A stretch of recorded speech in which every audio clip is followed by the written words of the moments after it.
Hello,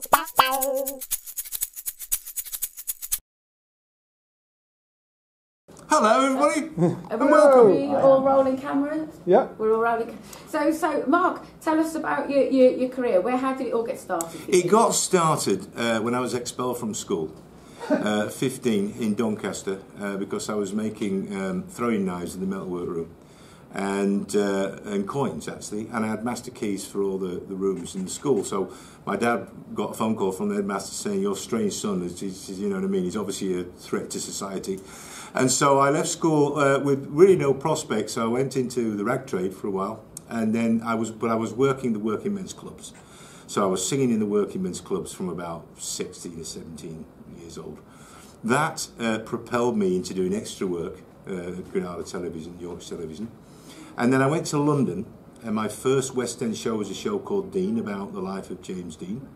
And my next show was a show called Evita, which changed musical theatre history. So I was the original Magaldi in Evita, and then I played Che Guevara for 2 years, took over from David Essex. So I was in the show for 4 years, which kind of changed everything. Then along came a film called Who Dares Wins, about the Iranian embassy siege, where a director called Ian Sharp saw me play Che. So I ended up doing that film.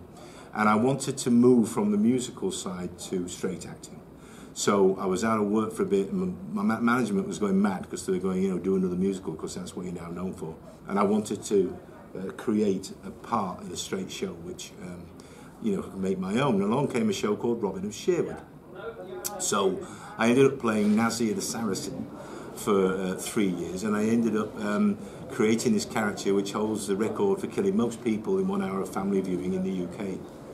Which I'm very proud of that. I managed to kill, me and Ray Winston, who was also in the show, were having competition to see how many stunt guys we could kill.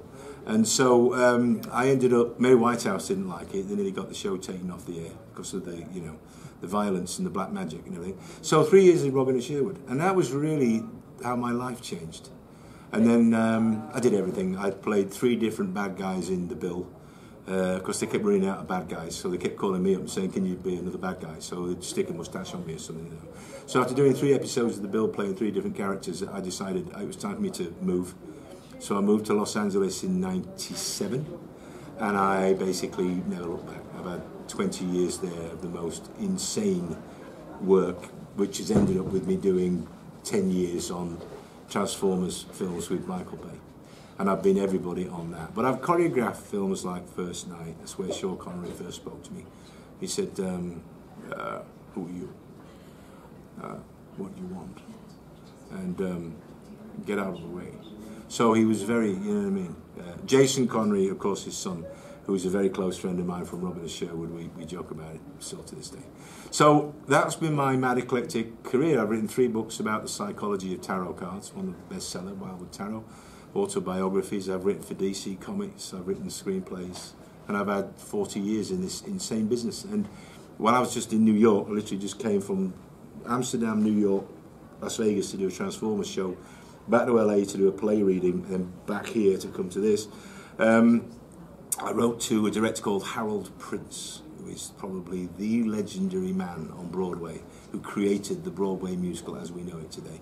And he's 92 years old, and he very kindly wrote back to me. We had this little correspondence about journeys in life and why you end up doing the mad things that you do, and about just creating opportunities and going with the flow.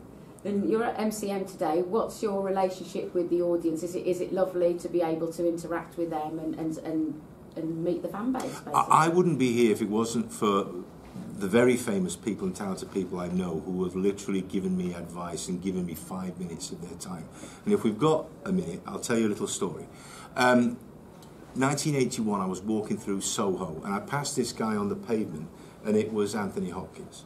And I turned round and I tapped him on the shoulder and I said, "You don't know me from Adam. I'm doing a show around the corner." I said, "I just want to tell you, I study what you do. I watched Elephant Man, Bridge Too Far, Lion in Winter. Lion in Winter I watched over and over again. I study what you do. You are the best screen actor of your generation, British actors." Anthony Hopkins stood in a drizzly Soho street for 15 minutes or more and gave me some advice which changed my career. Just gave me 15 minutes, just talk to me. On this last Transformers film, we were shooting at Alnwick Castle, which is now known as Hogwarts, where we filmed the beginning of Robin of Sherwood, the archery competition in Robin of Sherwood. And I'm walking down the castle, and I walked right into Sir Anthony Hopkins. And I went, oh, Sir Anthony went, no, don't call me Sir Anthony, it's Tony, call me Tony. So we're literally looking at the castle and talking the walls and stuff and going, if these walls could talk. And he looked at me and he goes, we've met before.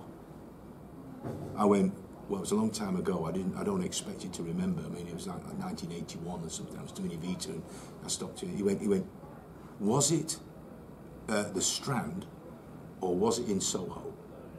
I went, it was in Soho. He went, was it Wardour Street or was it Frith Street?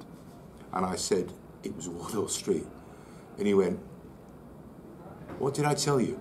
And I told him, I told him what he told me. And he went, that's exactly what I would have said. And every morning after that, in the morning, he'd see me and he'd go, Mark, dear boy, come here. Let's swap stories about Wales and Welsh in the valleys. And absolute diamond of a man.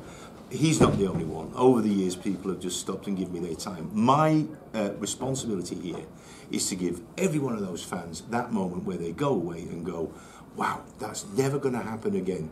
I just had a conversation with somebody in a show which possibly changed my life or entertained me or whatever. That's all this is about. And for me, I get as much fun and joy out of these guys coming and talking about black sails. You know, I've been a pirate, I've been a merry man, I've been in several giant alien robots and a Knight of the Round Table. So, you know what I mean? I'm happy to talk about it. And I've written these mad books about, you know, myths and legends and all that kind of stuff. So for me, just giving that person that 3 minutes, they go away and they will never forget that for the rest of their lives. And we're honoured to be in the business and be allowed to do it. Thank you very much. You're more than welcome. Thank you.